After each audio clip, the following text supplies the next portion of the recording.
you while I cut and paste. Your heart from sight, lock your dreams at night, 'cause it could happen to you.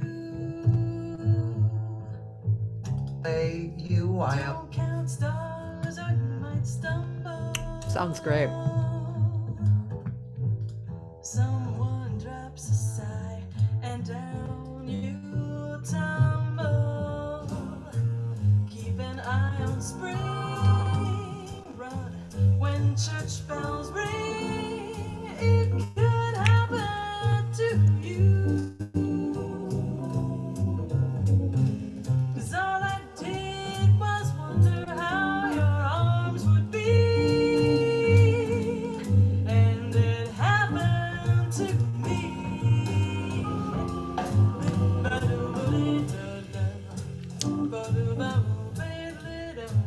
Yeah.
Yeah.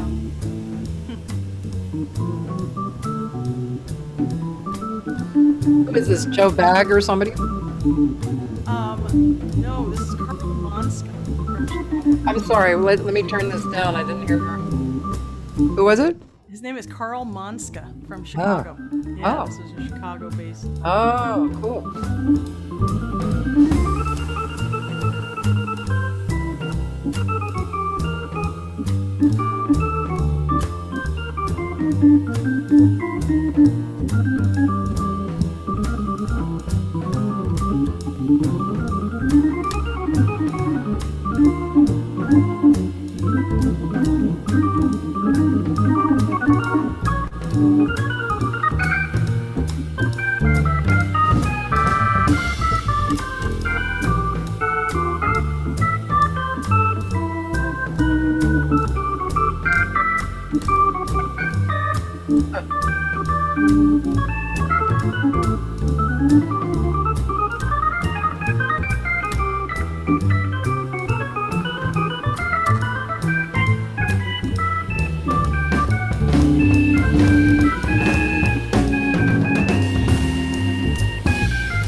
might stumble. Well, someone drops a sigh, and down, down, down you'll tumble. Down you'll tumble. Keep an eye on spring. Run when church bells ring. It could happen to you. All I did was wonder how your arms would be. And it happened to me.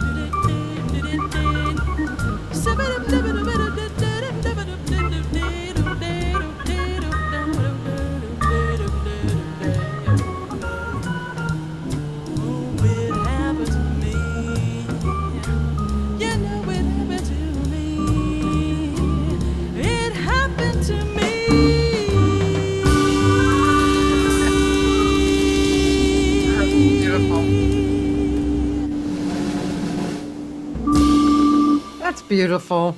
Jennifer Barnes. Wow, your sound is so beautiful. It's so warm and constant, and yeah, it's really beautiful. And of course, it's fed by who you are, so it makes it even more beautiful because you are so beautiful. That is a nice thing. Thank you very much.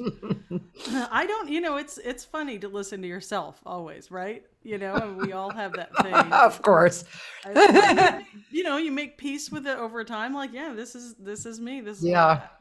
But I love that part of the human voice too, right? That it's completely 100% unique. And I think the more I teach, the more you just, are into what makes a human voice sound like it does. It's so complex. There's so much to it.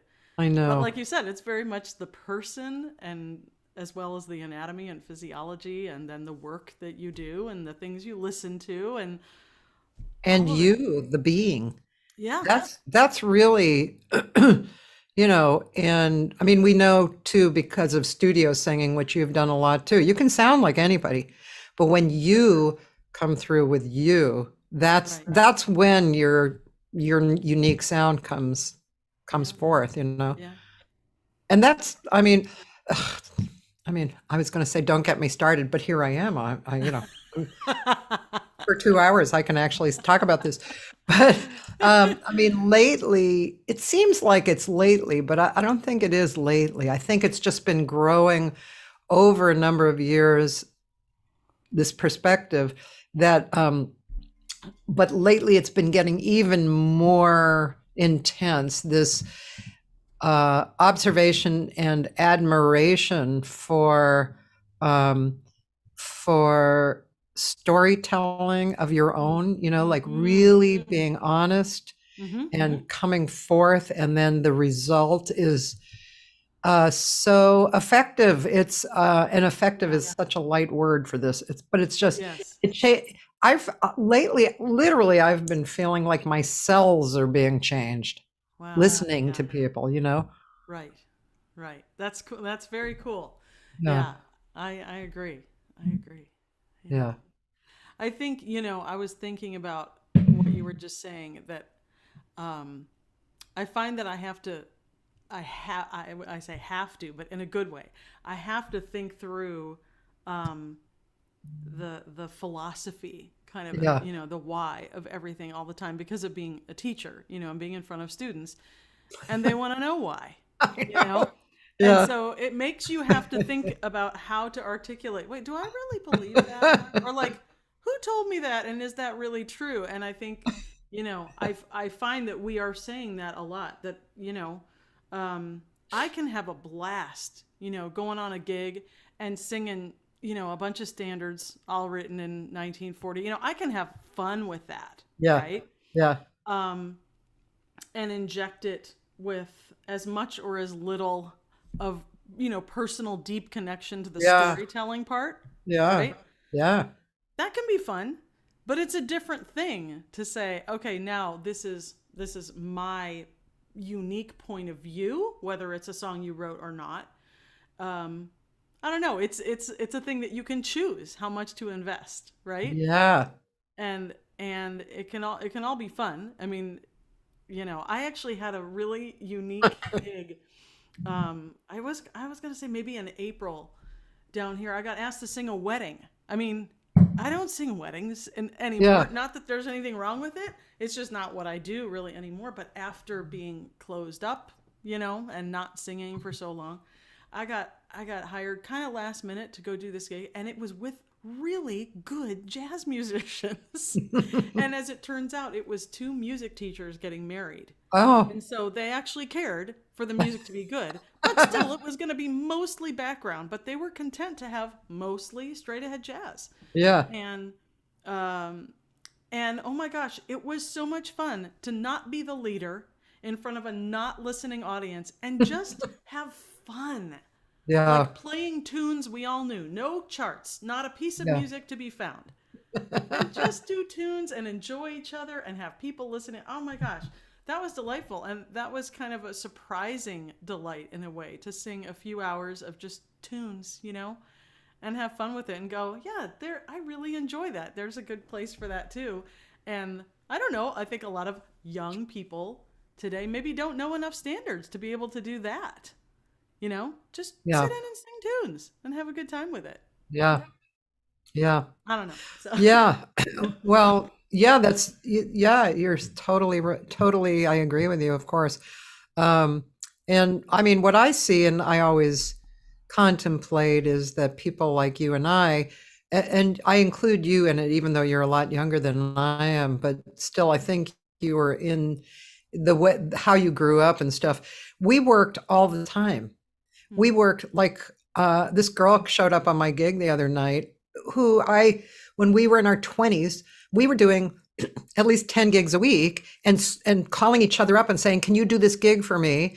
She had a 5-night-a-week gig in a hotel but she'd get casuals and she would call me up, can you do the gig? And oh my gosh, we learned.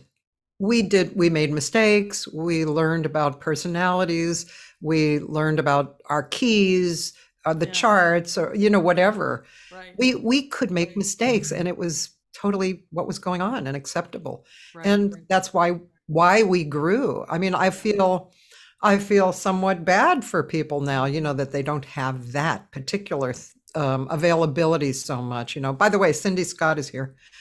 Oh, hi, Cindy. And she said, I can still sing every note of Jennifer's solo on It Could Happen to You. Oh my gosh. That's funny and weird. And Taylor Hatch is here too. Oh yeah, hi. Okay, so sorry. I just had to interrupt on that. No, that's okay. Talking about a good singer, Cindy Scott. Oh my God. Yeah, definitely. Yeah. Definitely. Oh, wow. But yeah, there's so many levels to this. I mean, I feel so lucky, to have music as my focus, so I can learn about life through so many levels of it, Right. But you have to be contemplative. It's interesting though, when you say that, I'm thinking I never gigged as much as what you're talking about. And my path went immediately. I mean, even while I was in school, I started teaching, and that was kind of my, thing. I always was singing, in some way, but teaching was more the bread and butter from the beginning for me. Oh. The way the path went. Well, now did you jump into studio singing, right? Not really. I mean, the weird thing is, I actually, I grew up in Chicago, and my dad was studio musician. So, Don Shelton. Right. So I just have to say. So I mean, I did a lot of kid studio work. I started singing like when I was 5 in the studios, which is cool. Like before I could read music or anything, I was standing on a stool, or with a couple phone books, and singing for Kellogg cereals and oh my gosh, and all that kind of stuff. So I mean that's what was happening in advertising at the time, right? Yeah. Like kids sang for kids stuff, and so very cool opportunity. But then I think after once I was in school, I mean I think I started teaching. It usually starts like somebody says, "Oh, will you give me a lesson to get ready for something?" And you're all, "Well, sure." And that starts to turn into something. And then, I think Phil Mattson, actually, great vocal jazz educator. He was the one who gave me my first shot by hiring me to be on staff at one of his summer workshops that I had attended as a student in high school. Yeah. And then when I was in college, and Steve Zagri was my mentor at Western Michigan University. And The great Steve Zagri. and he gave me opportunities to go with him and do an improv clinic while he was over here working with a choir. And That's I great. was loving improvisation. And he's like, then teach it, just figure it out.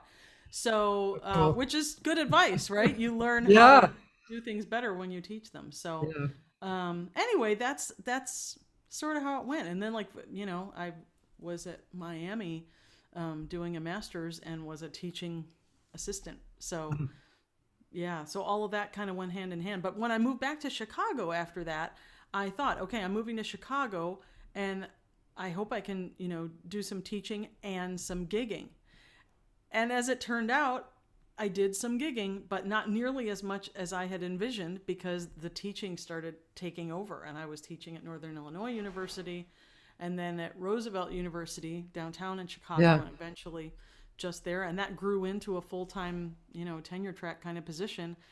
And so it's interesting, but I guess I do have a little bit of regret that I didn't gig more before I, because I just like everybody else and like the advice I give, I would have benefited too from more, kind of street learning to go with the school learning. It's nice to have both.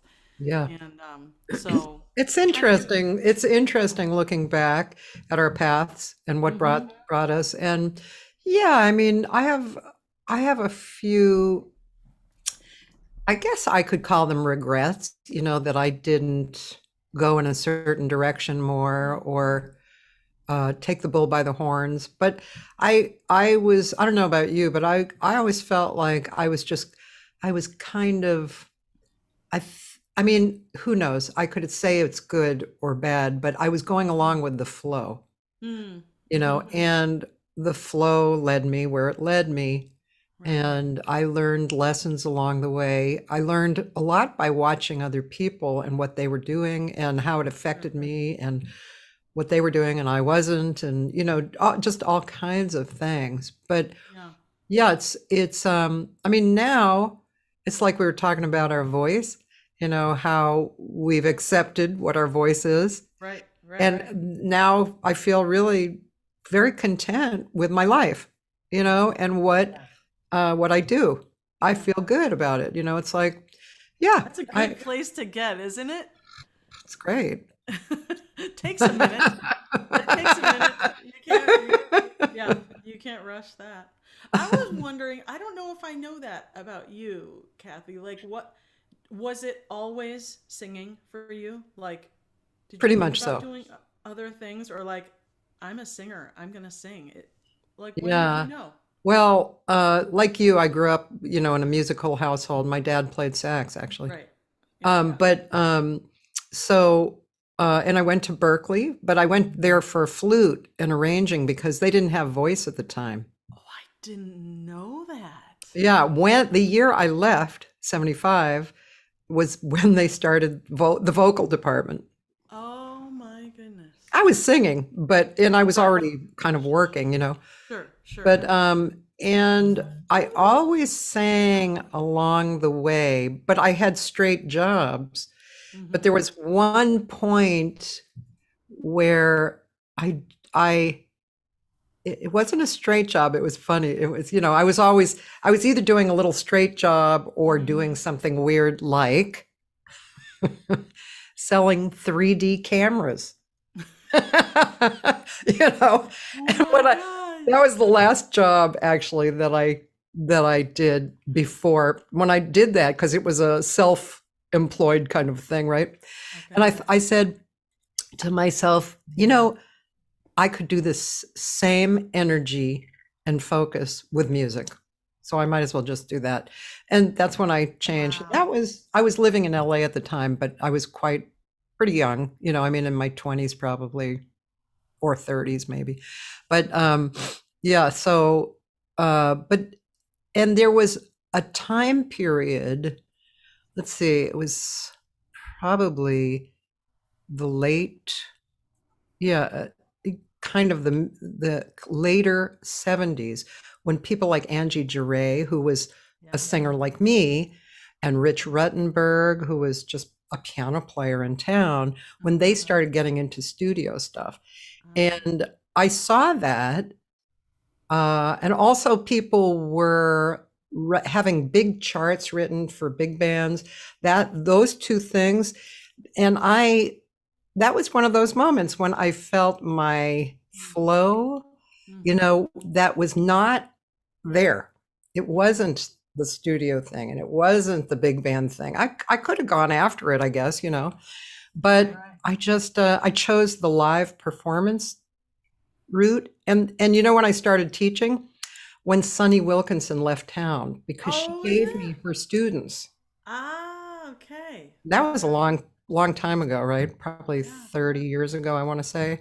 And that's when I started teaching, and I loved it. And I created workshops for years, you know that. Right. And so, yeah, but I've, and then in recent times, because, you know, especially because of the pandemic, I've gotten more into producing people, which has been, you know, I've been in the studio a lot in the last 2 years, which has been really fun and a very interesting learning experience, you know, for it. Well, I shouldn't say one learning experience. There were a number of them, because, you know, you get to see yourself in action.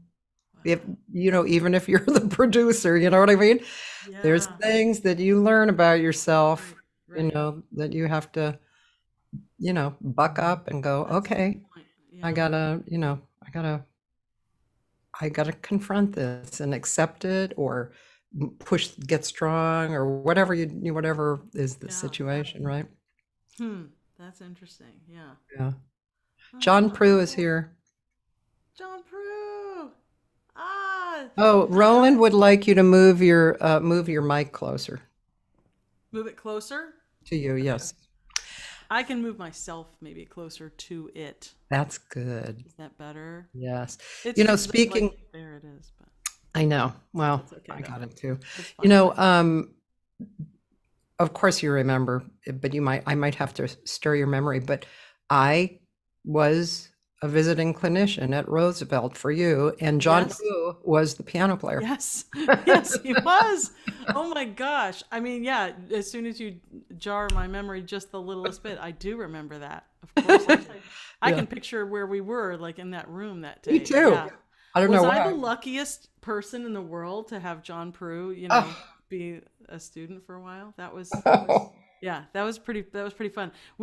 John and I just got a gig booked in November. Up in Seattle. We're going to do one of those jazz vox. The Nick Anderson. Oh, how cool. Yeah, we've both done it before, but not together. So fantastic. That's really fun. It's in November. I think, I don't remember the date, but it's exciting to have something on the books for a gig and have an excuse to fly a long ways up there. And that's fantastic. Yeah, that's fun. So it'll be. I'm so. That's happy. Really nice. Nick is just so great too. He is. He is. Oh my gosh. Yeah. So Roosevelt. Wow. That feels like a long time ago. It was at least 3 lifetimes ago, probably, right? Yeah. I just talk about time as lifetimes because they just feel so complete and removed, you know? Yeah, it is. It's a different lifetime. Yeah. Sure. Wow. So I'm curious, like, yeah, I've performed with your dad, and I mean, when I was growing up, I was listening to my dad's records. So the high-lows, I was, my sisters, I had twin sisters 4 years older than me, and we all sang. So of course, the high-lows, was like, we loved the high-lows. So so Jen's dad, Don Shelton, was in the high-lows, and yeah, I'm just curious. So do you mind telling me how old you are? I'm 52. 52, you're such a baby. Come on. Well, you are. I'm 68. So when I was growing up, like 8. You have to be the most spectacularly beautiful 68 ever. Oh, Wow. thank you. I know. Right? No, it's true though. Like, yeah, your skin is gorgeous. Oh, I would never, I mean, 58 tops. I know you're just a few years ahead of me, so that's what I would have guessed. well, hopefully, like the hair, I can inspire you in, just other ways. Right? Yeah, I'm gonna keep working on my game. All right. But your hair is like spectacular. All right. Okay. But Okay, I'm just thinking, like I was quite young when I was hearing the high-low. Right. So obviously you weren't born. Yeah, so that was all before. Yeah, they were already into the next iteration, which was the Singers Unlimited. Okay. Oh, and then, yeah, of course, the Singers Unlimited. I mean, come on, we're talking about probably two of the top groups, and because of the arranger, but Right. big part, right, and great singing. But yeah, so the Singers Unlimited. Wow, yeah. So that was when you were growing up. Yeah, I mean that was definitely a part, that group was like, hey, my dad's fun singing group, when you're a kid. Like, Yeah, you yeah. have no idea, right? Yeah. And Uncle Gene, and I mean, I didn't obviously know what was going on, but that was definitely part of my upbringing, and my dad taking trips to Europe, and he took the whole family, twice. We got to go Oh, wow. family and go to the Black Forest in Germany and Oh, yeah. be there at the recording studio and all that stuff. But again, like, oh, my kingdom for the chance to go back and experience it with my adult consciousness. Right. Like, as a kid, I'm like, oh, I like the food here. And I liked being outside with the go-kart that they had at the recording studio. I thought that was the coolest thing in the world. But same thing with the high-lows, like you realize later, right? I mean, because they had a revival, and again, I was around for that part where I traveled and I got to go out. It was actually in like Whittier, California. Oh, really? There was a big, like a national barbershop convention. Oh. And the high-lows, when they reconvened, were like headlining that convention. Wow. And I went to it and I had no idea, right? Like, they were like rock stars, at this convention. I mean, thousands of people, and just like losing their minds, like it was like the Beatles in 19, and I'm like, what is this strange phenomena, but it did make me, of course, like appreciate a little bit. I was old enough at that point, I don't even remember how old, but I was old enough to kind of know, yeah, they're pretty good at singing. Pretty good. And now, of course, I really know a lot more about how exactly good they were, Yeah. It's pretty nice. Just at this moment, let's play under a minute. Yes. Of the high-lows, just because, Sure. I don't know how many people out there know about the high-lows. By the way, this is such a beautiful picture of you. It's so reflective of who you are. It's just open and present. Really beautiful. And I like how you called it, You Taught My Heart not to sing, which is that's an interesting choice. So there's a reason for that, Cathy, actually, because seriously, I was not married to Steve Barnes at that point, but we were at the point we were making that record. I mean, we were on the path towards that. And so it really was very much about him teaching my heart to sing. But I don't know if I can remember exactly why not to say the whole time. Okay, well, yeah. Anyway, this is the high-lows. Was your dad in this iteration here? No, that's before. That's before he joined. This is one of my songs that I remember, right? You know, vocal groups in the country today. They're on top because there's Nat King Cole. Yeah.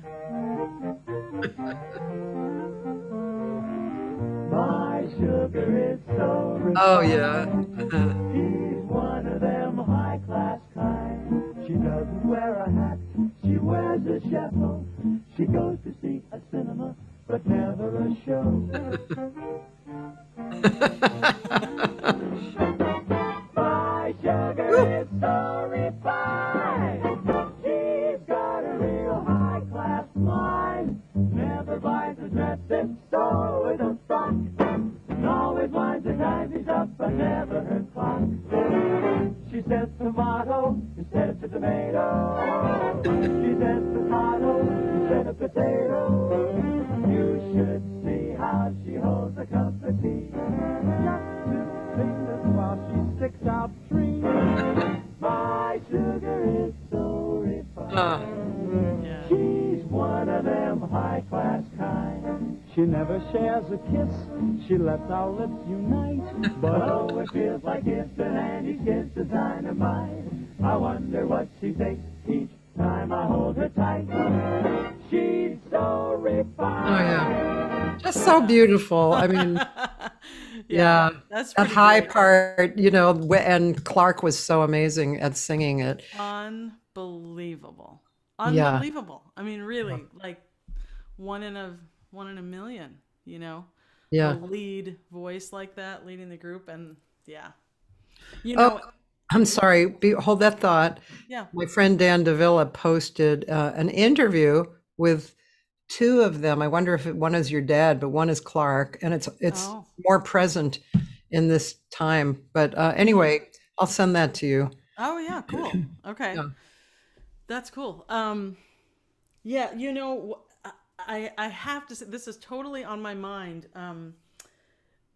This is a topic of conversation that we're having a lot here, you know, in the school is and I guess I should say that, right, for people who don't know that I, you know, teach at University of North Texas. Yeah. And so that's my home base, you know, teaching gig now as director of vocal jazz within the jazz division there, which is a big jazz program. Anyway, one of the things is this idea of the false dichotomy between being musically heavy, you know, heavy, and entertaining. that this is an either or proposition, right? Yeah. Yeah. And I say that again, I'm thinking of not across the whole, you know, music industry, but with young people coming into it, you know, that once they discover like, oh man, you know, I want to be thought of as being like heavy Yeah. as a jazz musician. Like then I must forsake anything that smacks of being entertaining or whatever, because then like people won't think I'm serious about my, you know. And I feel like the constant fight to say, no, actually, not only can these things coexist, but in my opinion, it's very important that they coexist for the propagation of jazz as an art form.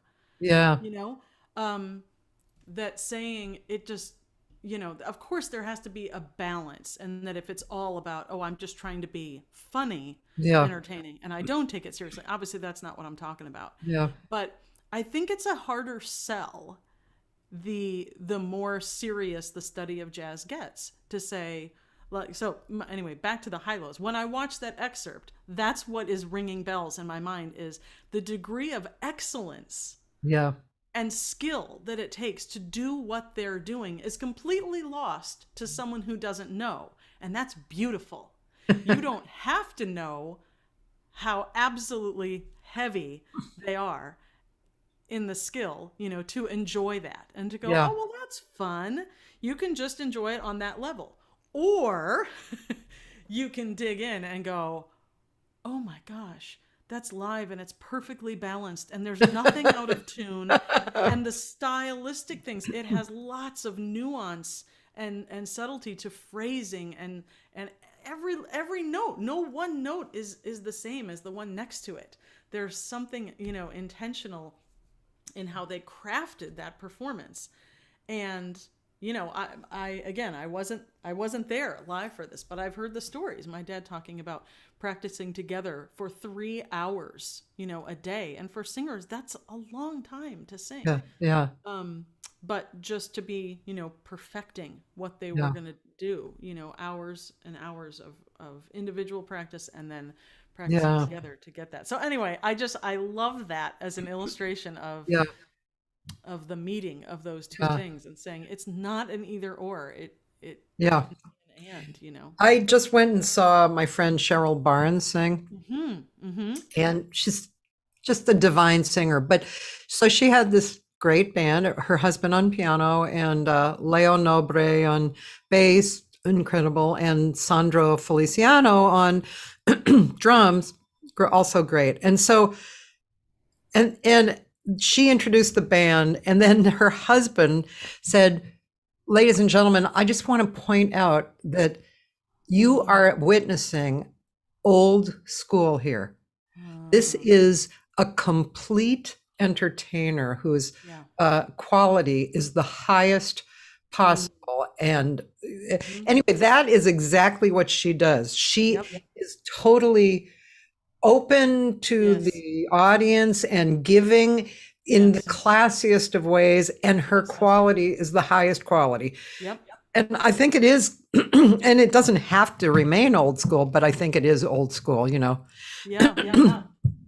Right. I'm that's exactly it. I was thinking of it after seeing a live performance, and I said it to one of my grad students who was there, and she has a naturally very gregarious personality. She's very outgoing, very, hard on her sleeve, and that's her personality. And she was like, "That was so much fun," after this performance. And I thought, everybody's personality isn't that. And it doesn't always have to look the same way. Like to be open doesn't mean you have to be a clown.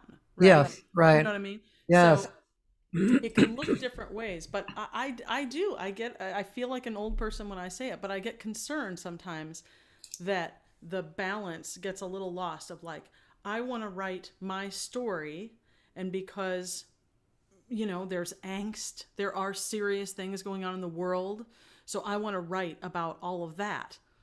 And then you end up, you write 5 songs about that, and then you're going to perform them all, and you're going to talk to the audience about the seriousness, and suddenly, well, man, I don't know, I kind of came out to feel good, I want music that makes me feel good.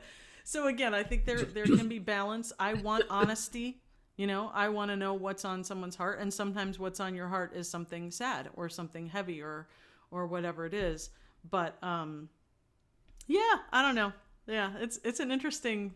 I'm always interested in having that conversation with people and looking at examples of, how does it make you feel when and just thinking about what do you want people to feel when you perform, And I don't think it's bad to touch on things, like I said, that are darker or heavier. But if you kind of live in that space and present that and say, this is what I want to say, just being aware that, okay, well, if I'm in that kind of mood, I know what I'm going to listen to. But I don't know, more of the time, I want to have a good time. I hesitate to bring this person up only because I have been bringing him up probably every day on this, but I will because I just adore him. Paul Jost. Are you familiar with Paul? No. Okay, you must be familiar with Paul. This is an important day in my life, I think. Yeah. Paul Jost. Paul Jost. He's from New Jersey. Okay. He was actually is it like Jost? Yeah. I think he might have lived in Chicago. He was a studio drummer and also singer. He had kind of a raspy, cool voice, Okay. And then he started becoming more of a singer, of a jazz singer. And he's, some people say he sounds a little like Mark Murphy. I remember the first time I heard him, I thought a little Tony Bennett, like quality. Anyway, since I met him, I just, he's like my best friend in high school. That's how I feel, because we have these talks that go on forever about everything. But anyway, so he recently came here for the second time with his band, great band. I don't know if you know these guys, Jim Riddle on piano and Daryl Anderson on bass, and Tim Horner on drums. I know Tim Horner. I don't know the other two, but okay. He actually brought the band. Wow, it was great. And he performed. He also did, I set a workshop up for him and the trio, which was great. But watching him sing and just knowing him, he's a person who has lived, and he's super ethical and very committed to the music. In fact, that's what I see audiences kind of being bowled over by. It's like they feel that. And I think the first song he sang was Shenandoah, just all by himself, and then he took out his harmonica. Then he got into the the band thing. But the thing is, he's very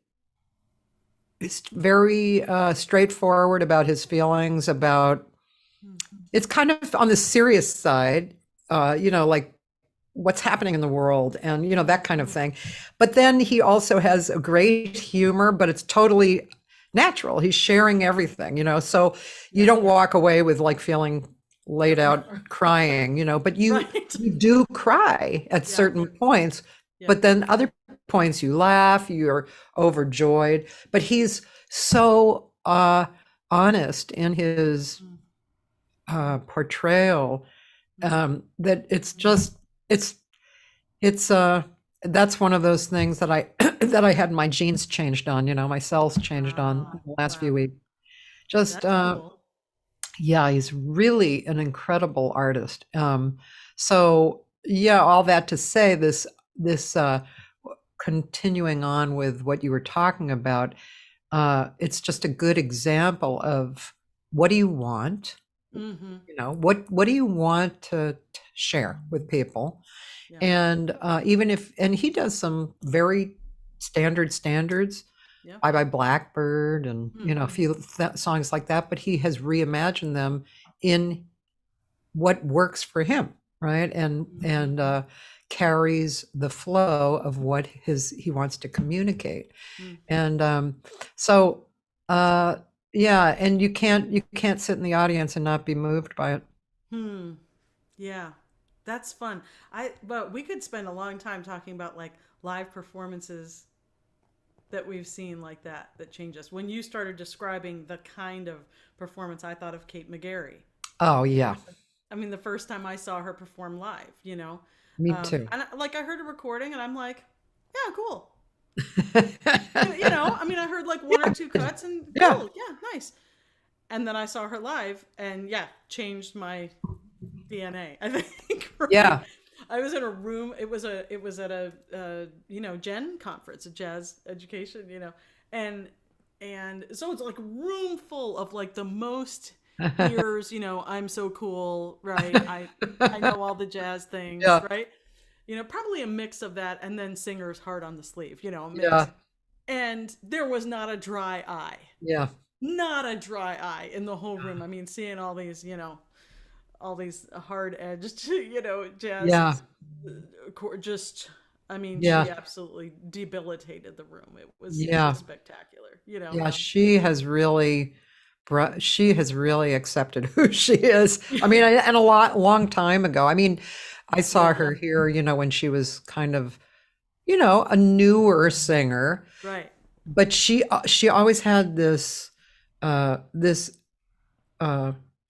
of carrying of herself. She kind of knew who she was, and she was flowing. She surrounded herself with good people, to play and stuff.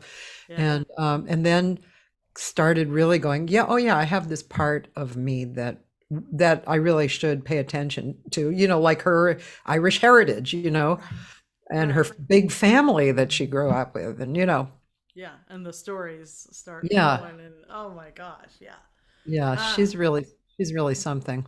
I love it. I love Who it. else are you really moved by? I think, yeah, moved can look different ways too, right? But I'm thinking of who I'm kind of late to the party on. This happens a lot because of having students, right? They bring my attention to somebody that I should have known before.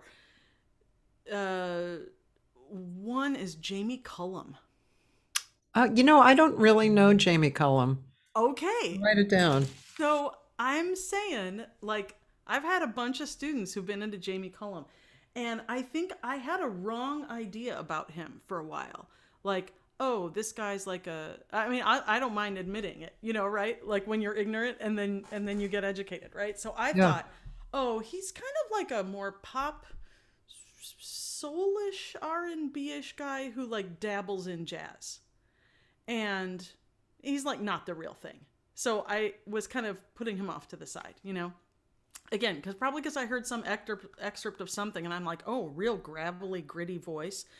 And then I'm like, wait, he's British. What? Okay, that doesn't fit my picture. And then like just little pieces started to come. And so finally I'm like, I need to do a deep dive. And like, so, I did. And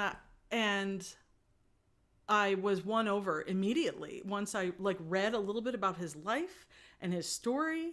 And no, he is cool. He is cool. And he's exactly like what we're talking about. Like somebody who's like, I am who I am. I'm totally fine with you being confused by me.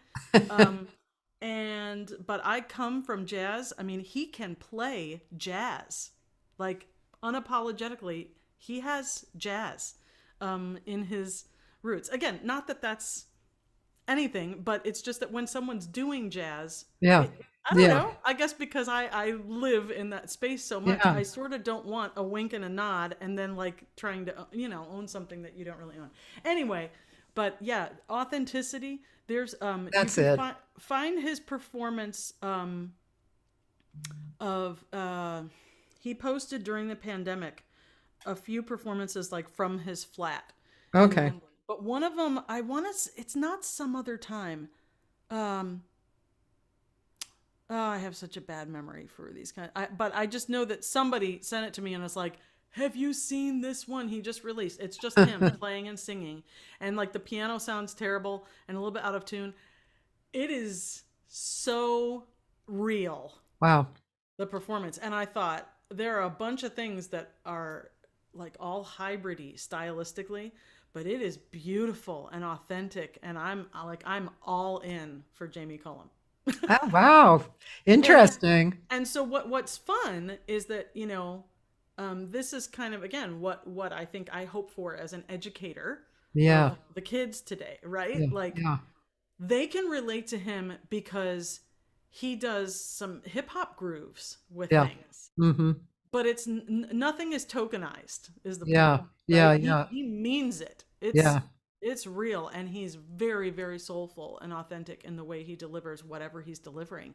So it's very genre bendy, but in a very sincere way. And so I'm looking for ways, like I'm listening to his music a lot right now going, okay, I want to steal some of his arrangements because there's some jazz material done in a very fresh way that connects more with the musical language of the kids.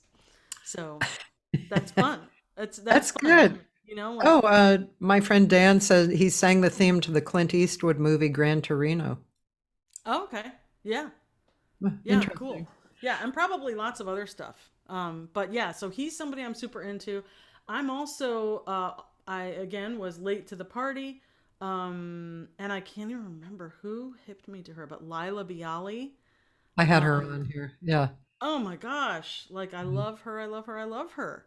Yeah. So good. So yeah, just lots of good in her. So yeah, I've already arranged a couple of her. Oh, tunes. Cool. And yeah. Again, I was introduced to a guy who's not supposedly a jazz person. He's a guitarist and a composer who composed for everyone from Rod Stewart to the Manhattan Transfer. And he's a Canadian, and he's also an artist. He's a little older than me. His name is Mark Jordan, M-A-R-C. And his songs are like great Bonnie Raitt songs, which of course is something we love, right? Yes. And kind of Cindy Scottish too, right? And but his singing, I swear, is like a jazz singer. His phrasing, it's, and I listen and I'm amazed. It's like, I'm amazed. I mean, you know, I just, because of what surrounds him, he's not a jazz person, but really I just love the way he sings. I love the way he writes. Really great. Very cool. Yeah. Okay, I wrote that down. Mark Jordan. Yeah. I'll have to check him out. There's a lot of people. I mean, that's the cool thing about last year, especially, you know, that we've been able to see, you know, in videos that we might never have seen really. And yeah, I mean, I suppose we'll start talking about this at some point, but you know, there are a lot of young singers, and young, I kind of have a little wide area, but young singers who are really good. You know where I'm going. They're really good. They're, you know, they're in tune. Their rhythm is like amazing, but I just would rather not spend my time listening to because they're lacking. And I don't think they know it. I don't think they know they're lacking the super authenticity and honesty. I think they're being who they are at the moment, you know, but the difference, you know, between that and then somebody who may not even have the perfect voice, but who's coming with authenticity and awareness, you know, of what they're doing. Yeah, I just would rather that. Yeah. That's interesting. I was thinking of just before COVID, I know that she's been out there quite a bit, Sina Eeg. Oh yeah. I'm thinking of her because I'm thinking of And I was at the concert the last time she was here. She totally blew me away that time. I know. I mean, she's, oh my God. But I'm thinking again of somebody who's there are all these different spots of like how jazz are you on the spectrum, right? Like I feel like she's all the way over in jazz, you know, and the improv and the blowing and all that, and she just happens to have this extraordinarily like huge, gorgeous, rich, very satisfying voice by my taste, right? I listen to it and it rings like every bell. I'm just like, dang. I mean, that's the. And then when you see her, she was with Larry Kuntz and Josh Nelson. Right. And how she interacts with them and how she presents herself. Yeah, that last concert. I mean, I've been a fan of her for a long time. That last concert, totally. She's going to come here next spring. Oh. We postponed it 2 years now. Oh, but great. She'll be here for a little artist residency. Oh, great. Maybe she'll come to LA too. We're adapting, you know, a couple of the charts from her big band album actually to do with vocal group, you know. Oh, fantastic. Playing the part of big band. And that'll be fun. Did you know she was a sax player before? Yeah. And that's, I mean, right? So, yeah. I mean, come on. Yeah. That's cool. Oh, Michelle Nicole is here. Wait, who's here? Speaking of a great singer, Michelle Nicole. Oh my gosh. Hi, my heart. She was here the year before that. It's like 6 a.m. for her. Oh my goodness. Hi, love. Oh, talking about a great singer. I know. I was going to say another person all the way over in the jazz spectrum, way over there with pipes, you know, that she doesn't know what to do with. And heart. And the sound of her voice, Michelle. Oh my God. She came here. Now see, and again, this is what, you know, there are some frustrating things about, you know, the very youngsters who maybe don't have it. But then again, when presented with someone right in front of you, like Michelle Nicole or Sina Eeg or, fill in the blank, or it's like their faces melt just like everybody else. You know? And it's just, oh, wow, okay. And then the job is to not just go, don't just admire it. Yeah. Right? It's easy to admire from afar and go, well, right? But it didn't happen by magic, y'all. There's some stuff that's given, but there's some stuff that's, earned through the grit and the sweat. And this is a good segue into a question by Taylor. Sorry, Taylor, it took me a while to get there, but knowing you've been teaching for a long time, well, first of all, he said, I'm really excited to catch you directing the vocal jazz groups when I make it to Denton next month. But then he asked, knowing you've been teaching for a long time, has your teaching philosophy changed over time? Or would you say you've stuck with a model that has worked for you teaching students? That's a really great question, Taylor. Really great. It is, and 100%. Of course it's changed. I mean, I would hope that would be true of every teacher who's taught for any length of time. You know, I mean, obviously, we're having a cameo. Would you like to say hello? No. Okay, this is sweet. Hi. Hello. Yes. Hi. She is my muse and my inspiration. Okay. But yeah, I think, right? Like, I mean, we all should change. Hopefully, if we're maturing, growing, if we continue to grow, then our teaching should change. Yes, and we're in the moment.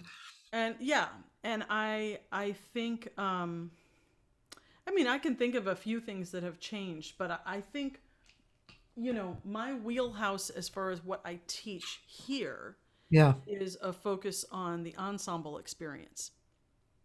And because Rosanna Eckert is here, and she does most of the private voice teaching. I do a little, but I teach jazz arranging. I teach like the freshman class of just like getting your feet on the ground and getting your tools in your tool belt so you're ready to launch off. And I teach like an advanced improv class.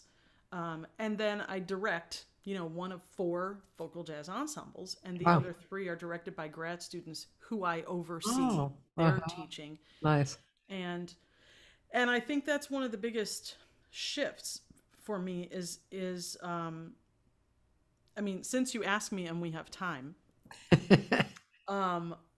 I think I can explain it because I've thought it through pretty well, is that I think the shift is, some people use the term jazz choir. Yeah. Like, oh, this is a jazz choir. And I don't find the term offensive, but I've kind of thought through what that means. And I don't use the term to describe my kind of philosophy of how I teach this conglomeration of singers and a rhythm section, because I always work with a rhythm section too. So it's not a jazz choir with some players accompanying, right? Yeah. For me, and the program here that I inherited that Paris Rutherford started, he called it UNT Jazz Singers. And I think the reason is because philosophically I evolved to understanding that when, the people aren't going to go out and sing in a group with multiple singers singing in the jazz idiom. Unfortunately, that isn't a career path, right? Yes, right. But so why do we do it? Yeah. I mean, you have to kind of think that through. And I think that the idea for me is like jazz singers means it's a bunch of individual jazz singers all singing the same piece of music at the same time in harmony.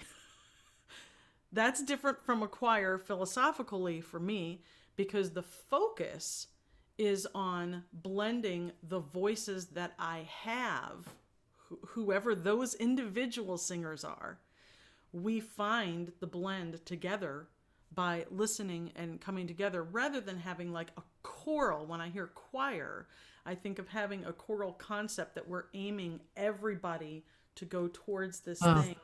And so it's a subtle kind of semantic shift, but the biggest difference for me is that I want every singer who sings in an ensemble, they're all going to get the benefits, kind of like vitamins, like they're going to become better sight readers. Yeah. They're going to sing better in tune because you're required to be in tune.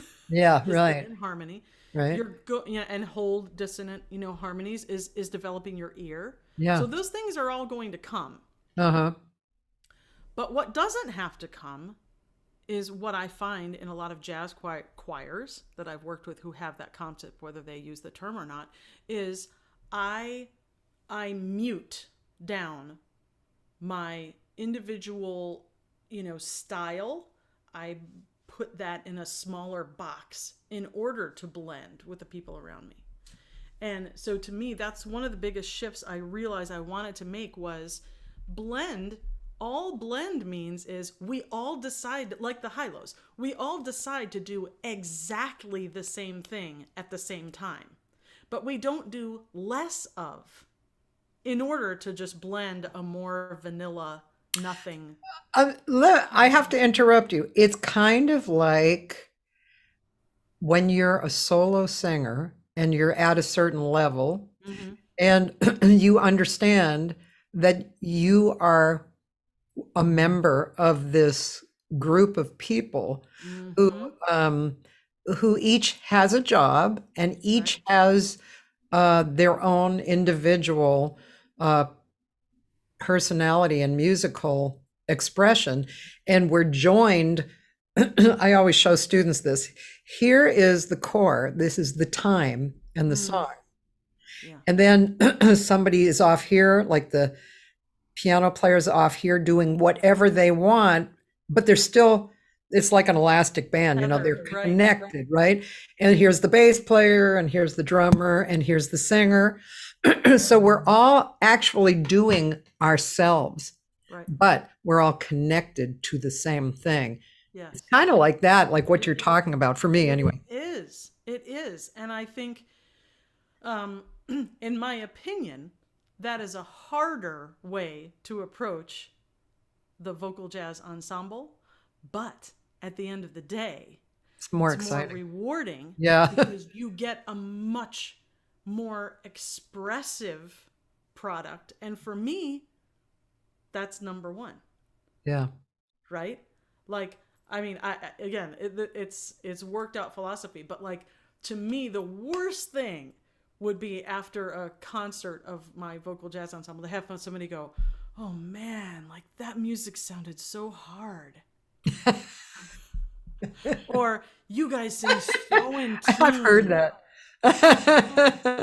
Yeah. Oh, no, we miserably failed then, right? Like, if that's what you came away with, and again, I'm not saying. Yeah, of course you don't mind hearing that, but yeah. An individual ensemble, like, or audience member may be tuned into one thing. Right. But in general, the hope is that they come away with the feeling of, oh, that was so much fun. And that was fun. I went on a journey. We experienced. Yeah. So I really philosophically, I think that's, so this is the long-winded answer to, I think over time, that's what's expanded, is the vision of, just like we were talking about at the very beginning of the conversation with soloists, being able to be entertaining. Yeah. To me, with this also means being educational, both to the audience as well as to the students. Mm-hmm. So variety of programming. Let's explore as many different kinds of spaces that we can musically, and then also lyrically, and being really demanding that the students, even while they're executing really difficult music, that the focus is why. Like, I never want to teach people to do dynamics because the music says so or because I say so. If the lyric doesn't crescendo, then we shouldn't be doing one, in my opinion, right? That's just my opinion. That's my philosophy. I want it to all be connected to the feeling of what we're doing. And so I think that's kind of the evolution that's happened, is to figure out how am I teaching. Now, having said that, I always talk to my grad students who teach with me to say, other people have different philosophies. And sometimes when I hear their groups, I can envy that they get this other result that my way of doing things will not be able to get by definition. Interesting. You know? Yeah. But I think that's true of solo singers as well. Like, we can only be ourselves, and we can very much admire what someone else does. But we have to be true to ourselves. And so we get, you know, if I try to do what Michelle Nicole does, right? Yeah. And, you know, at times, or say, oh, I'm just going to work on expanding my range because she does, and it's so exciting. Yeah. You know, if I put my total focus there, right? That's, you know, so that's not to say that I can't. That's so interesting, Jen, you know, because really, I don't think I've talked to somebody who so much has, well, you know, I mean, talking to people, there's of course levels of, you have to peel away to get wherever in whatever corner. But I haven't really had this discussion with somebody who basically what you just described to me was what a solo singer goes through in their development, but you've applied it to your ensemble teaching. And I haven't actually discussed with anybody I haven't heard that from anybody, and it's very interesting, and it totally makes sense, you know, and it's pretty cool. It's because it's you, it's your personal understanding and expression through the ensemble, you know. And obviously you get good results, because if you didn't, you wouldn't still be in the position that you're in, right? I mean, I hope that's true, but like everybody else, there's always humility in that. Sometimes, you know, having the vision doesn't always mean that you can bring that out of the people you're working with. That's the thing with teaching, is that you have to be met, you know, 50-50 or 60-60 or 100-100, you know. And sometimes you get that right thing where I'm at my best and I have students who are hungry and they're at their best, and then, you know, sparks fly. And that's obviously, you know, the dream and the hope, but aiming for that, you know, is always the goal for me. And that's what makes it fun, is the different voices, the different personalities, and what they bring, you know. Is there an example that we could listen to, even a short moment of one of your ensembles? That's a good idea. I'm gonna go look. Would I look for? You can. I might be able to pull it up and throw it in here. I've got a UNT Jazz Singers playlist. Oh, okay. Oh, and that's interesting. Some of these are with some guest artists, like Joe Laurie, another great. Oh yeah. Golly, you know. Oh my God. Phenomenal. Yeah. Let's see. That's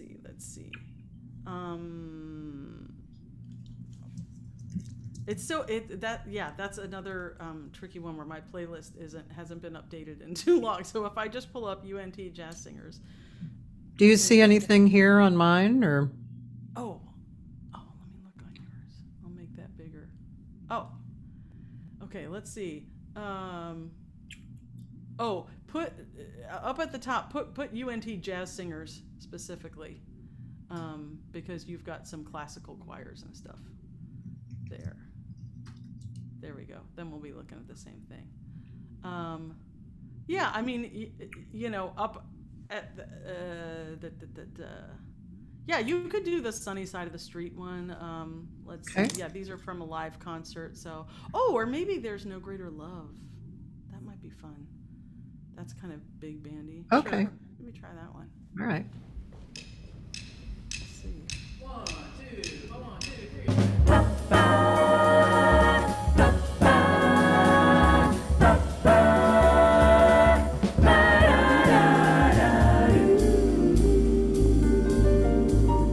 There is no greater love than what I feel for you.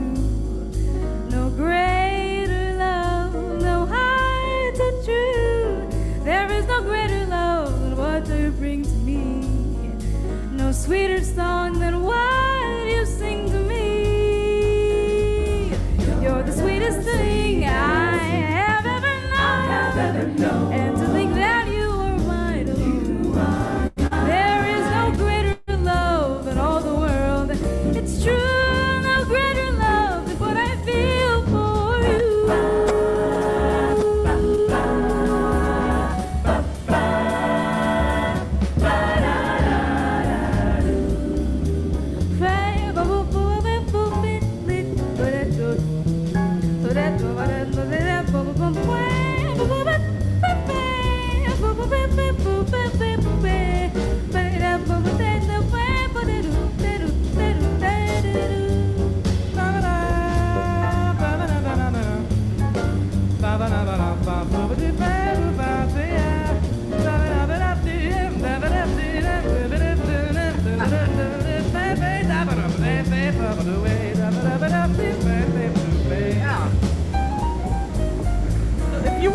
If you want to move forward Okay. later in the chart where the group sings a little more, you might be able to catch.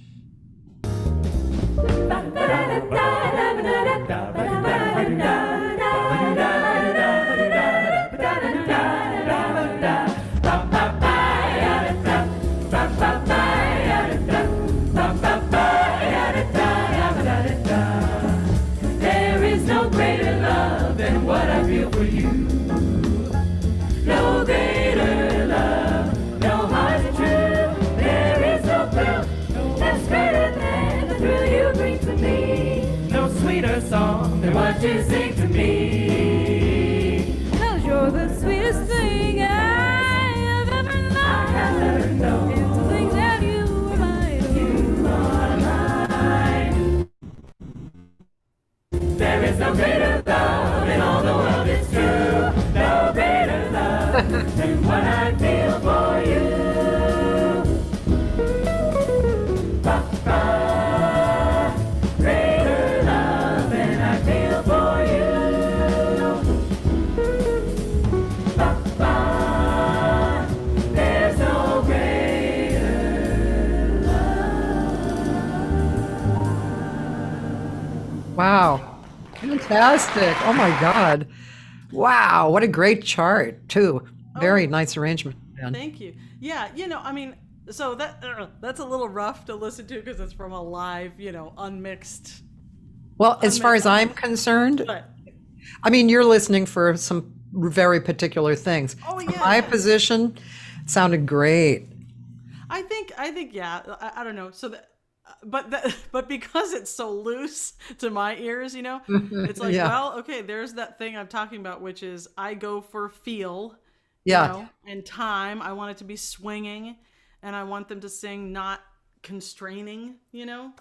too much. But and I think we get a little more style, a little more personality out of it that way. So Lovely and great soloist and yeah. great solo singer and yeah, that was So that's real- fun. And the rhythm section too, that's an important thing. Very That's good. a little different here, like at UNT.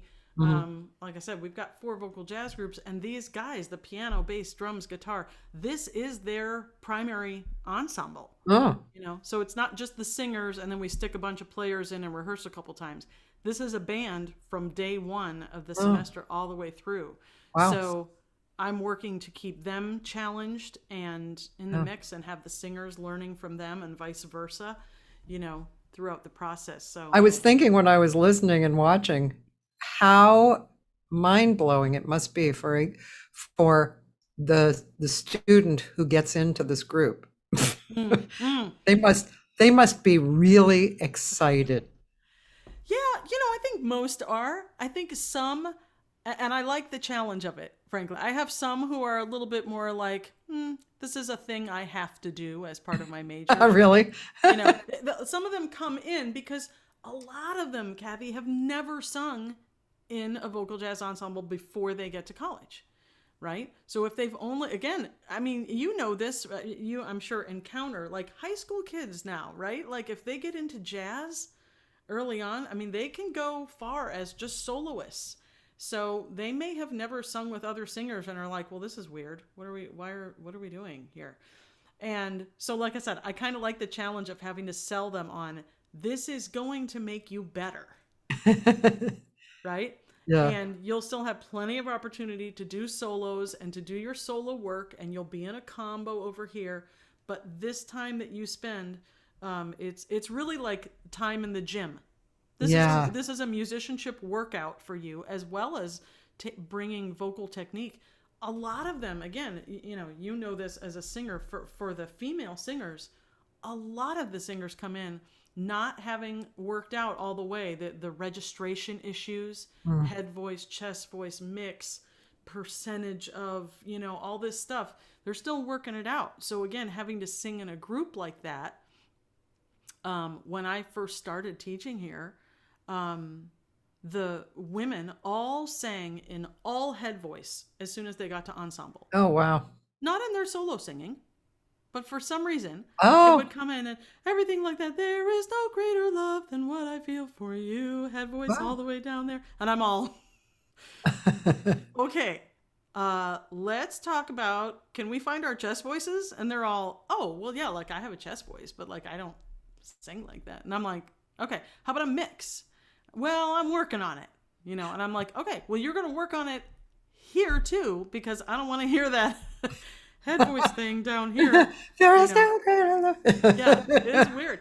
And so giving them permission and kind of a mandate, work on your technique too, because again, I mean, in jazz singing, again, if you've been classically trained or sung in a concert choir, it's all head voice and bring that thing down.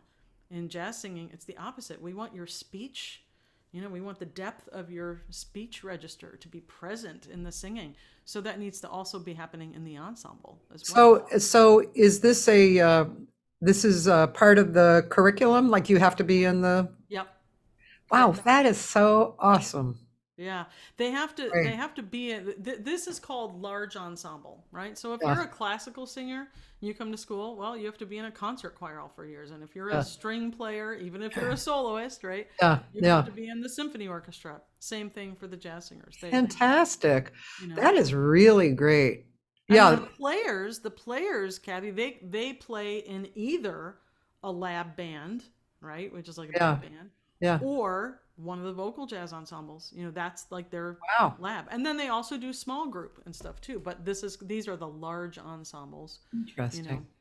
So yeah, like I said, it's good for them. They don't always know it at first, but hopefully by the end, I think. University of North Texas, wasn't there a one musician who kind of forwarded the programs? Do you know the history? I mean, I don't know that I would know one person. I mean, there have been quite a few.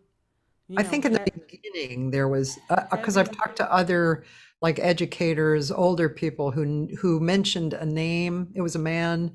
Leon Breeden? Like, do you mean like he kind of is, a lot of people point to as like the guy who got the program really off the ground. Yeah. Yeah.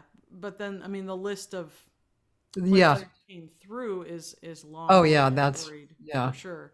I mean, every time I hear that somebody went to UNT, I'm like, okay, you can play probably. Yeah. come on over here, Right. Yeah. No, that's true. And some of them do go to LA and want to do that thing. And vocalist. I mean, I think Allison Wedding was one of the first in the vocal program. Yeah, that's right. Yeah, another great singer. Yep. Songwriter. Yep. Roland wants to know who the lead singer on that was, the solo singer. Madison Russell was her name. Yeah. Very good. Yeah. Yeah. Very good singer. She was one of the rare students who came through the program locally. She actually lived driving distance to the school. Oh, wow.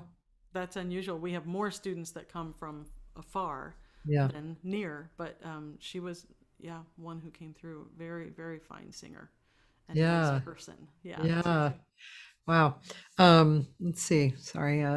Dan says, is this video part of her program doing Josh Nelson and Kathleen Grace, How You Loved Me on Mars? Yes.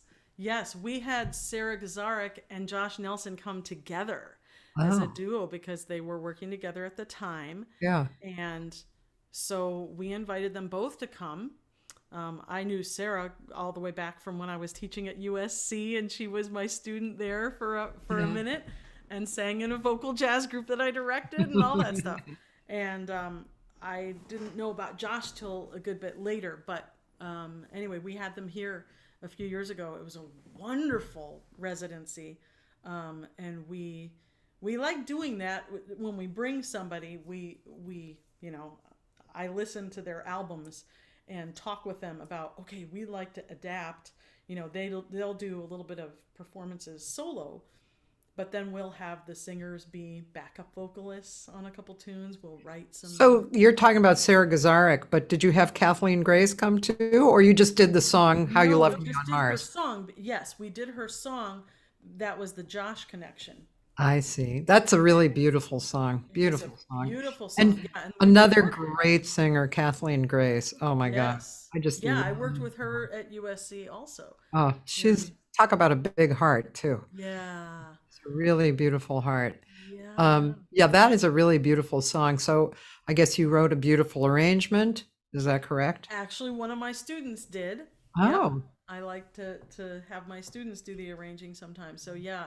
One of my and he's in LA now too. Zach Yalkowski is his name, and he's a writer, arranger, vocalist who lives out there now. But really talented arranger. So I had him. He wrote quite a few arrangements for jazz singers, and he arranged that. And then when they came, we did it on the concert. But we also recorded, and Josh played on our album, which was really fun to have him be a guest and record his piano stuff remotely. But it's interesting that song really has become kind of a hit, with singers. It's it's one of those songs that a lot of people do. Yes. And I actually was going to play a little of this particular one because I love the song so much. Yeah. And this is kind of a small group. Right.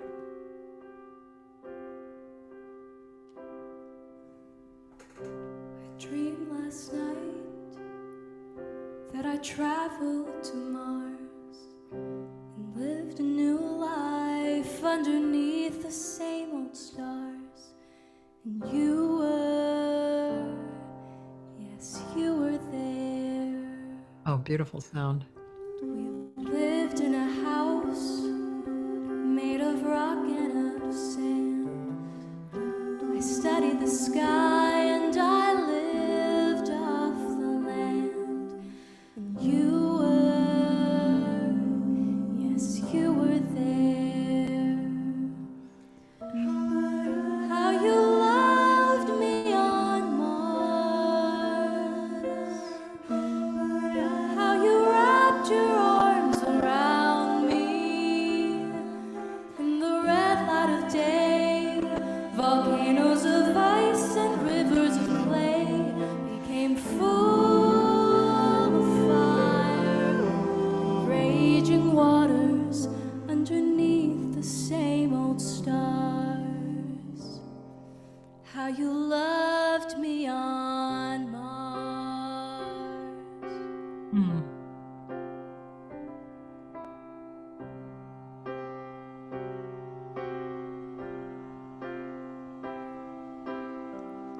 One day I grew tired and I laid down my head. I opened my eyes and I woke in our bed. And you were not there. I searched for you forever and a day. So certain that our love would never fall or fade away. You were, yes, you were there. How you loved me on Mars.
I looked up to see one star up in my sky.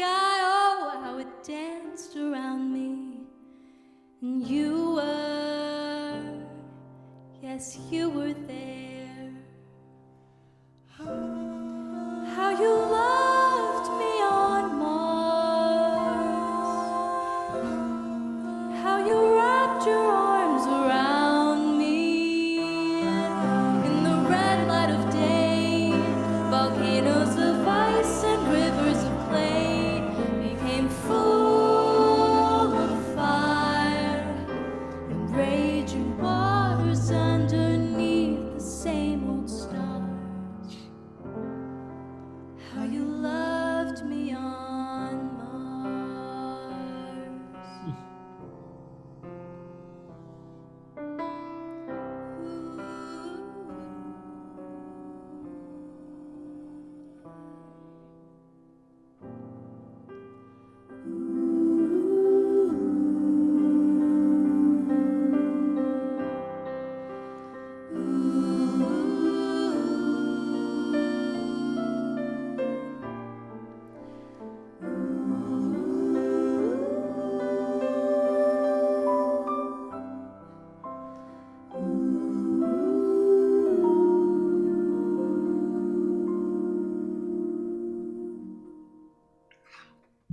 Beautiful. Oh my God. That's really a great job. And you know, her voice, it's kind of plaintive. Yeah. Oh, it's very beautiful. Yeah, it's what we were talking about, isn't it? It is. And you know what's funny is that until I saw that video on the screen and was looking at it going, wait a minute, when was that? The singer, Isabel Crespo, there's another example. She brought that idea, I think, you know, to me. Like, I asked them, what's something you're listening to? What do you want to sing? And she had the idea about that tune. I'm pretty sure that I have that right, that it was her who was like, I love this. And I'm all, okay, that could be fun. And we did it. And then Josh and Sarah came the next spring. Oh. We had already done this. So yeah, this wasn't a performance with Josh, but so anyway, that's interesting to remember how that went down. Really beautiful. Gosh, that was great. A beautiful arrangement. And the song is just, it's such a, It is. you know, certain songs, just their melodies, you know, when it's standards, I always call them little gems, you know, like short songs, like I'll Be Around, you know that song? Oh yeah. You know, things like that. They're kind of short and they're, I'll be around no matter how you treat me now. I mean, it's just like something really haunting. And that's a song like that, isn't it? Yeah, it is. It is. That's beautiful. Yeah. And that, like I said, yeah, that's one of the joys in the evolution of, you know, working here, is that the students are always listening to great music. Yeah. And so they bring in stuff. And actually, that's how I first heard Joe Laurie. Oh. Was that, you know, the students every semester, all of the majors have to be working on, you know, either transcriptions of things, literally writing down, or just sing along performances, you know. Yeah. Sing along and match everything about, you know, and they do that at a jury every semester. And so one of my private students brought in Joe Laurie's I'm Old Fashioned. And when she told me it was I'm Old Fashioned, and this was for an improv, you know, solo, and I thought, I'm Old Fashioned is hard. And you're telling me there's some singer I've never heard of who's like gonna smoke I'm embarrassed to say it now, but like I said, we all have our moments. And I'm like, all right, well, let me hear it. I'll see if it's any good. And I heard it and I was like, oh, okay, yes, you can absolutely learn that solo for your transcription. That's phenomenal. And who is this person? You know, I'm like writing. And that was the love affair that began with Joe Laurie. You know? And then we brought her here to be our guest. And so quality, isn't she? Oh my gosh. Amazing. Yeah, I was on a compilation record with her first. Actually, it was done by Nick Anderson. So I was on a compilation record with her. I have have that. Oh, you do? Yes, I do. I have that in my office. Just as soon as you said it, I was like, wait a minute, something's coming to my mind. I have that compilation. Yeah. Yep. And then I didn't really hear a lot about her. I guess I just wasn't following her. But a few years ago, I was in New York, and in that bar that's like in the Village, that's you go downstairs, the 66, I think it's called.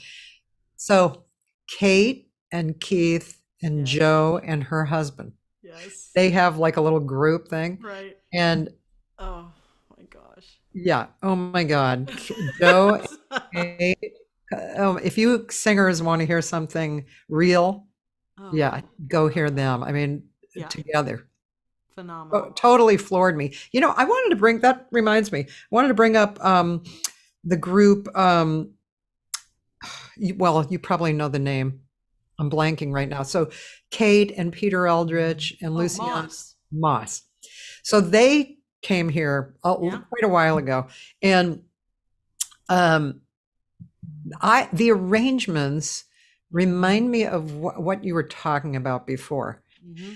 They were arrangements, but they were individual people. Yeah. And each arrangement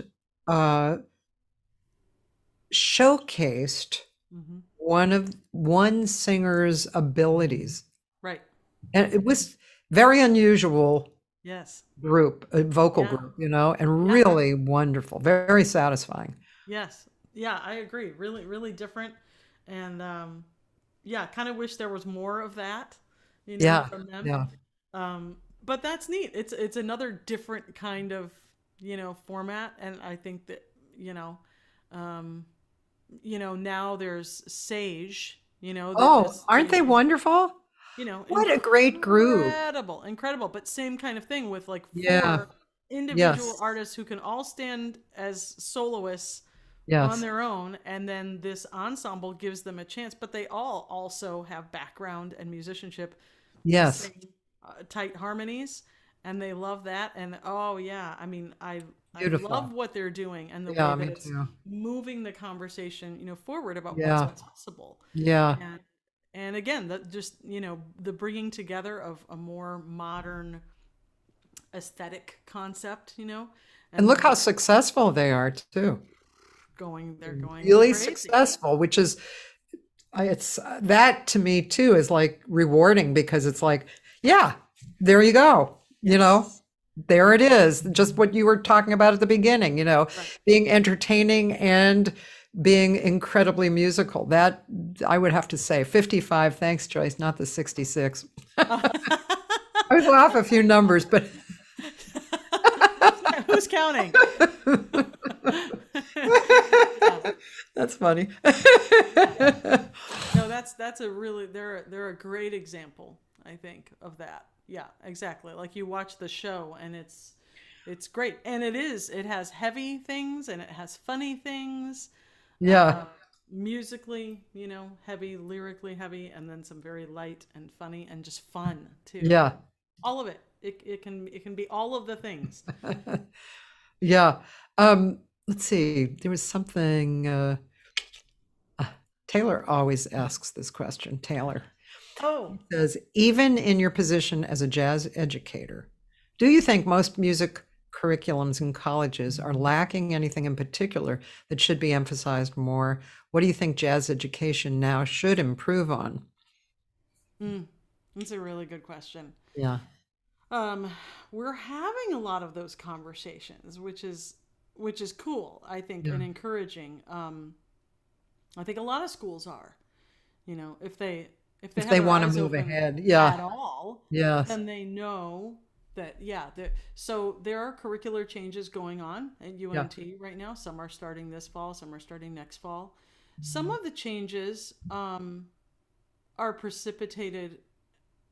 You know, I think one of the things that certainly was lacking, it was the historical perspective that emphasized the African American roots enough, you know, like jazz history and in important. I'm surprised by that, actually. I mean, nuanced ways. In other words, not just again, to you, I don't know if I'm even using it right for, you know, I'm trying to be concise. Yeah. But to say not tokenizing it, everybody knows, I think if you take a jazz history class, you would know some things about the roots of the music. But that's something I think that more context, more understanding beyond just, I took my jazz history class, but bringing it to a full understanding of all the repertoire and what the artists went through. Like, I'm thinking during the pandemic, I remember seeing a video that Christian McBride narrated. He didn't produce it. I can't remember what it was part of. Maybe somebody else does. But anyway, it was a wonderful thing about the whole cabaret card thing. Yeah. It was deep. I never learned squat about that. Yeah. And it's an important thing that really happened that kept, Black musicians down. And it's history, but like it's important history to understanding the culture from which the music was being born, and all the different branches, of jazz. I mean, jazz obviously is a pretty big tent. There's a lot of stuff that fits under it. And so I think just having more historical perspective, I think that's something that's useful, helpful, to give more respect for the tradition. I think that's great and important, and I think it is. I know it's happening here. We're having more coursework and focus, and all of us as teachers are thinking about how to incorporate a little bit more context. And then I think another aspect that's going on in curricular change here that I think is very good, but these wheels of change are going to move a little more slowly because it's not easy to know the right answer. Is getting the classical students and the jazz students, this is just going to be starting this fall here, to be in the same theory class, like music theory, that isn't classical. It isn't classical theory. It isn't jazz theory.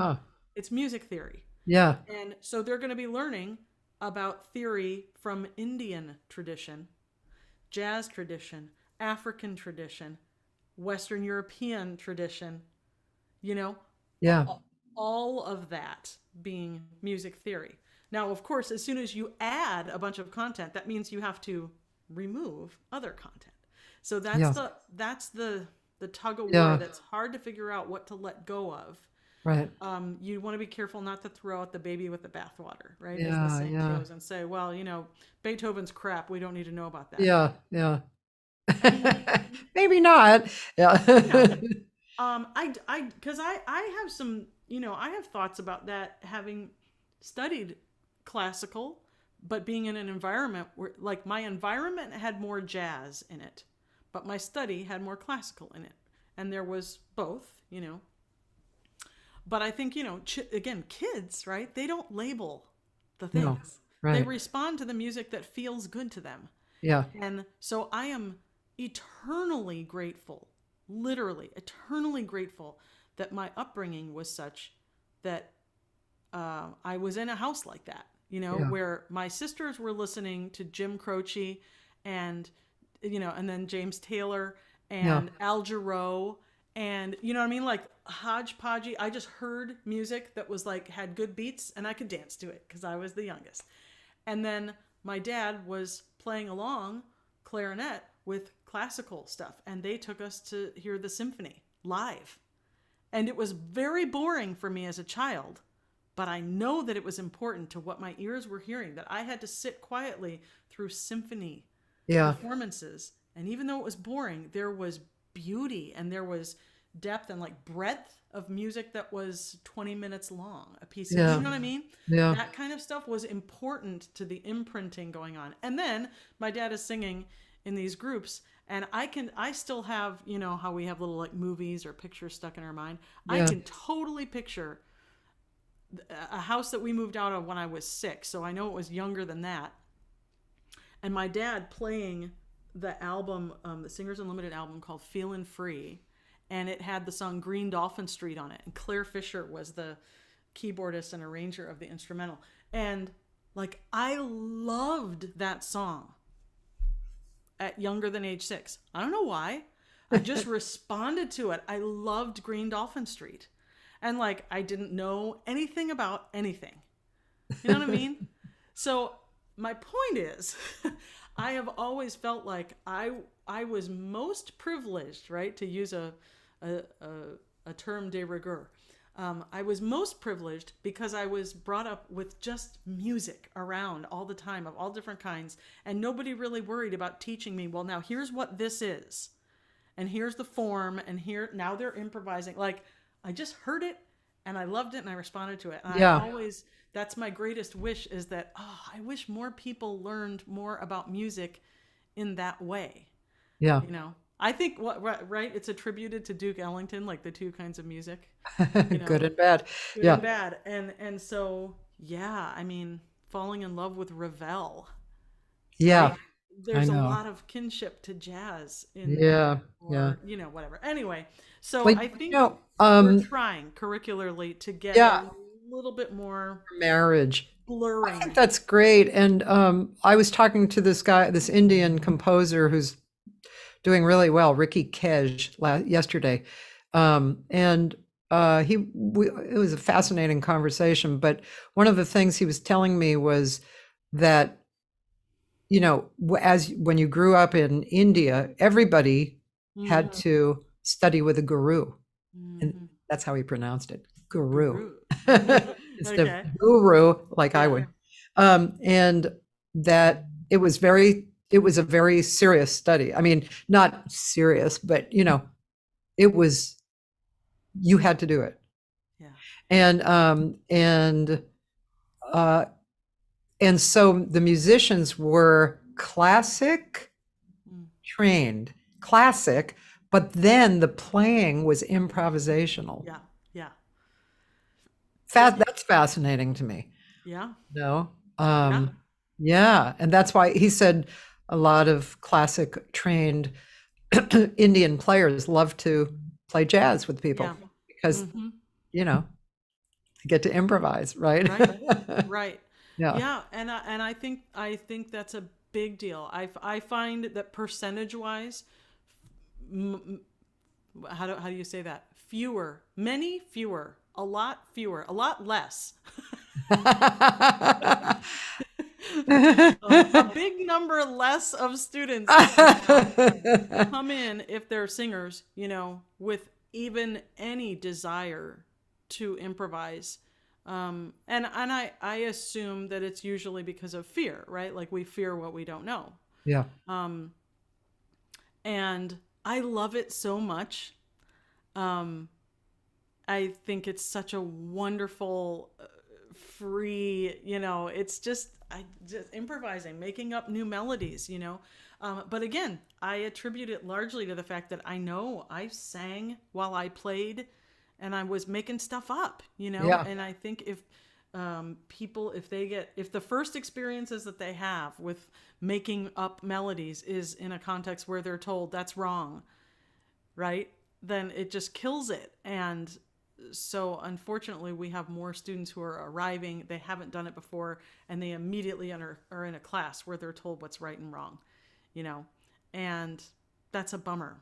Bummer. So, I mean, I do what I can in my small way in the curriculum to have a jam session, or, one of the things that's another answer to Taylor's earlier question. That's something else that's shifted. I used to think, like, I was teaching improv at Jamie Aebersold's summer workshop, right? Yeah. And when I started teaching vocals, it was like, well, you're supposed to do it the way that the instrumentalists do it. And I thought, well, that's garbage, because learning how to sing a Dorian scale, has nothing to do with anything for a singer, right? It's like, it's all ear. And if that's not in your ear, and why would it be, And so I threw all that out, and did my own thing for a long time, and said, all this Aebersold stuff of learn the digital, scales and stuff first. That's all garbage. Well, like a lot of things when we're young, right? And we go like extreme and the pendulum swings back. One of the things I realized that we missed out on as singers is, like, we start singing tunes and then want to improvise on those tunes. Well, tunes a lot of times have hard chord changes, but they have these pretty melodies and lyrics. Whereas the instrumentalists start with Maiden Voyage or, Footprints or fill in the blank of modal tune that has like 2 chords. And so the young players get the chance to just noodle around and get their ears and their improv connected early on. And then they move on to tunes with changes. Yeah. And I'm like, wait a minute. Bing! This hit me that like, oh, that's actually bad for us as singers, that we learn to improvise over standards, maybe Summertime or something that sort of has, or blues that has some by ear changes we can get a hold of. Right. I mean, but if I like the song It Could Happen to You and I start to try to improvise over that, that's way too complex for you. Yeah. So now, like, I actually do that with my freshmen who come in. We do a nice modal tune, stuff, and go, just check out how Watermelon Man feels. It's fun. That's why I like Judy Niemack's book, The Jazz One. I always suggest that book because it's a real user-friendly introduction to that, It is. Just mess around. Here's the tone. Here's the tonality. And right, here's a sound, mess around. Yeah. The other thing that I actually do all the time when I'm teaching a scat class is I play any chord on the piano and I get everybody to sing really slow, like one note at a time, a chromatic scale. And I tell them every note has a tension. Whatever percentage it is. So love that tension. Come on, feel it and love it. Because, you see when people, they scat and they make faces because they don't like what they felt or came out. And it's like, no, everything is good. I mean, and used, and then you understand that melodies of songs are covered with tensions. But we just don't think about it, as you said. It's a pretty melody, and that's what we, the whole melody. We are attracted to that. Yeah, that's interesting. Yeah. All right. Well. All right. We solved that one. Yeah. Good. All right. What else do we need to solve? I haven't looked at the clock. Oh my gosh, we're almost through. Yeah, and I mean we can end whatever now. But I want to thank you for giving me 2 hours. It doesn't really feel like 2 hours. It's just because it's a catching up and I know it's fun. Talking. Yeah, it's really fun. So all of you can see why I was touting Jennifer, because she's so smart and so heartfelt and such a quality musician. Thank you. I just want to thank you so much. Well, it's nice. It's nice to be part of this incredible thing that you've done. I don't think you didn't know that it was going to go this far, did you? When you started? Well, not exactly. I mean, I just figured I'm just going to keep doing it until I don't, Until I don't, yeah. Yeah, and then the first 9 months I did 6 days a week, and I thought, well, I feel good doing it 6 days a week now, and there wasn't really a lot happening in the beginning, Sure, right. And about 9 months later, I was like, okay, I think I want more time to myself. Right. And then it took me a month to realize that I could put archives in on the other 4 days. Yeah. So now any day people want to tune in, they'll see one of the conversations. And just so you know, you are number 310. Oh my gosh. That's insane. I've watched a few of them. The one I had missed and I just was watching 2 days ago was Diane Reeves. Oh, that was a good one. That was so much fun. And I thought, I'll just, I'll pop in and see a little of the beginning of it. And I was so engaged. I watched the whole thing. She was very, very warm and wonderful. Yeah. Yeah, that was fun. But, but I've popped in, and caught a few of them, but it's incredible. It's great. And you are so warm and wonderful that you make every conversation, really, really neat. Well, it's great. I was telling Ricky yesterday, and I was, I don't know if this is It just is who I am. So there are people who are doing interviews who do a lot of research about people, right? Jennifer Barnes, I have to do all the research, and then I have to plan it out. I don't like to do that. I prefer to do just check out your website, maybe play a few things. That's it. And then come on the conversation and just like a normal conversation, get into what we're talking about and kind of dig when something interesting comes up, Right. So I just prefer that, and I think it makes for a different kind of an interview, Yeah. More personal. It's lots of fun. It's good. And I think, like you said, having a couple hours. Well, that wouldn't happen a month from now, because a month from now we'll be into the first week of classes already. You're gonna be in person, or? We are. You are. I mean, at this point, Yeah. that's what they're saying. Of course, every day seems to be changing a little bit for the worse. Yeah. So I'm hoping that trend doesn't continue. But at this point, we're planning to be in person and normal, without all the COVID protocols from last year. So I'm hoping that holds up. I'm hoping very. I just want to say how refreshing it is that we haven't talked about COVID at all this particular interview, which is so nice. I don't want to. It touched, my family. I had family members with it. Thankfully, I didn't lose anybody. Oh, good. Fine, but it was, it was a pretty unpleasant year last year. Both from the work and personal standpoints, and I'm still kind of coming out of a lot of that. So I really have been clinging to, like, this year we can get back to not having to measure and singer's mask and with the microphone, all this stuff. Oh, please. Yeah. So I'm literally in prayer every day, like, just please, I can't do another year like that.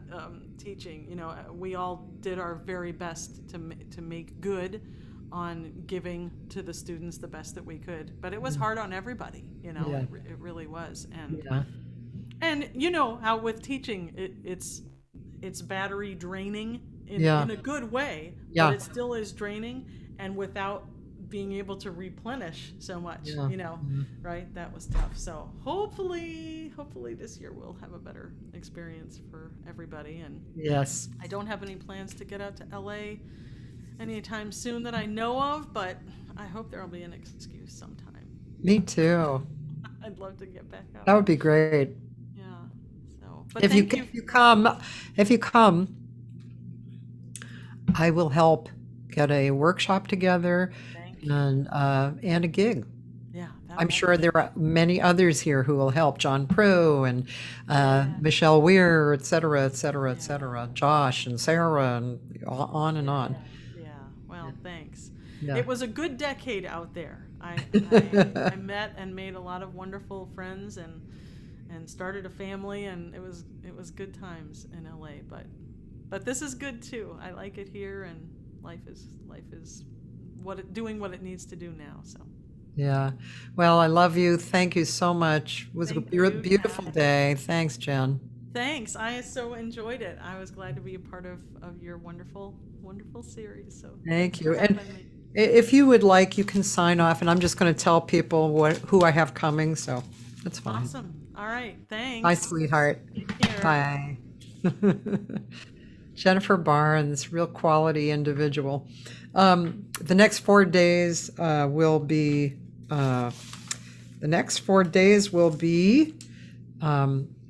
archives, and tomorrow is a singer who is closely related to working with Dizzy Gillespie, Judy Rafat. She's from Germany. She's an educator.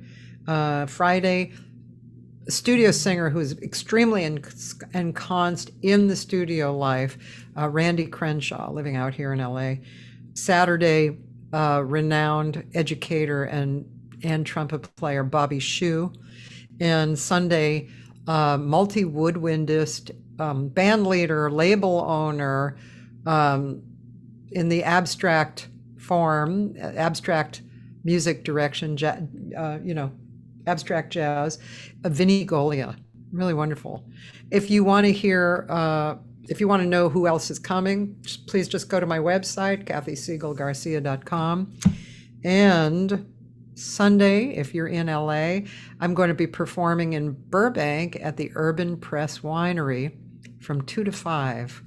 It's free. They have great food, incredible wine. And I actually have a sextet. I don't even know if I'm going to be, I'm picking out all these songs, but I think I'm being a little too, what's the word? I forget the word, just kind of thinking, oh yeah, I could do like a bunch of songs. I don't know, with 6 people, 6 musicians, outside of myself. So anyway, it's going to be really fun. Gary Fukushima, John Leftwich, Kendall Kay for the trio, and the horns, Steve Hofstetter, Chuck Manning, and Kim Richmond. Wow. It's going to be so much fun. These are all old friends of mine, and I'm really looking forward to it. Thank you, Jen. Love you. Yeah, Michelle. Michelle, you owe me a phone call. I keep reaching out, and you're up. You're up now, so sometime we could talk. Okay, I love you all. Have a great day or evening or wherever you are, and come visit tomorrow and the rest of the week for the archives. Bye.